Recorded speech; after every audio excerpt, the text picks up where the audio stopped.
يا دنيا جروق بابدو ستي وراني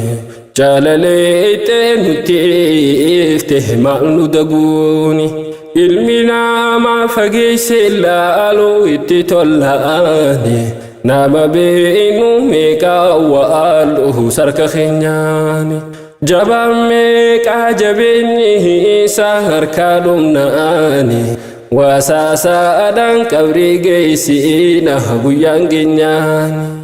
كباتا في أنقوتا اللهم كدمناني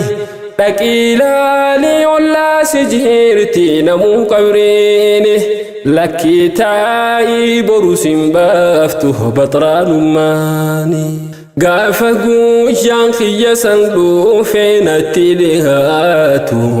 علي أولا نتكبو ده دكتور يامتو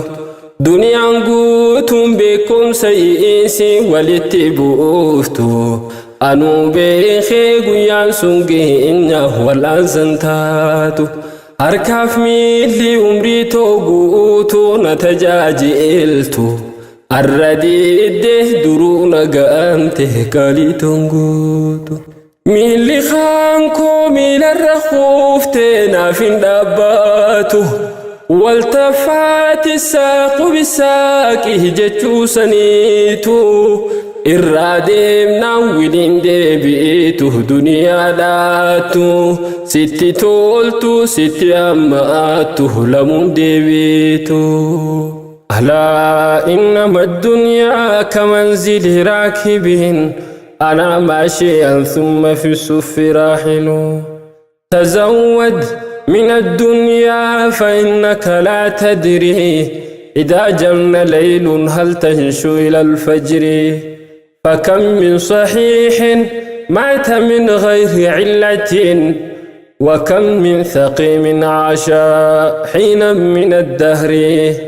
فكم من فتى يمسي ويصبح لاهيا وقد نسجت أكفاله وهو لا يدري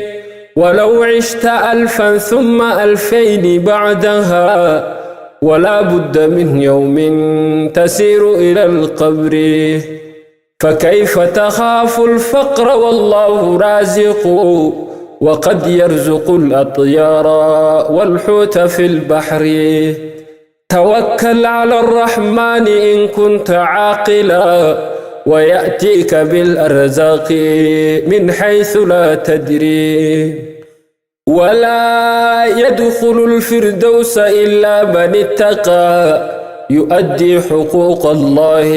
في السر والجهر ألا إنما التقوى هي العز والكرم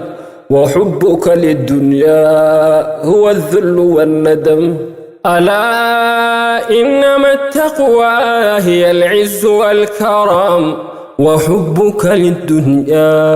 هو الذل والندم نادكاني لكتدو ما خن دنيا أرها وفتا أخو نمات باسه نراججيرا وفني خو مكان خفانا دابي خنبئيرا جيخونا ما يابدي باوف من خيارا جيسر روكي خيسان خايا جباتي غارا نرغا جيبسي دغانا جاره ديم نبيرا ورواجي نياني تدويني هندي جرآتو أكما وانت كان بيني مرتسانيتو ديمي قالي جريني في نغانو فاتو ورماني خي أسيبكي سهخفتو دبارتو ليس الغريب غريب الشام واليمن إن الغريب غريب اللهد والكفن لا تنهرن غريبا طالت غربته والدهر ينهركم بالذل والمحن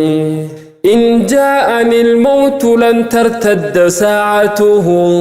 لا حول حالي والروح فارقت بدني وجاءني غاسل في الحين يغسلني تلك الثياب فاراني وقلعني قديما كنت لابثه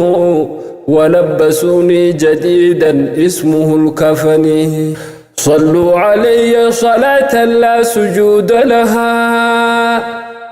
آخر صلاتي من الدنيا يا حزني نزلوني على قبري بلا منهل ونزلوني منهم واحدا ليسندني رصوا علي حجارا لا أطيق لها وصددوا القبر من فوقي وفارقني حالوا علي تراب القبر وانصرفوا كأنما كان منهم حد يعرفني أمي وأختي وجيراني بأجمعهم يبكوا علي بكاء ليس ينفعني لو كان لي نطقة كنت أقول لهم كفوا البكاء فالبكاء في الجوف يحرقني قولوا لمن ملك الدنيا بأجمعها لم يأخذوا منها غير القطن والكفن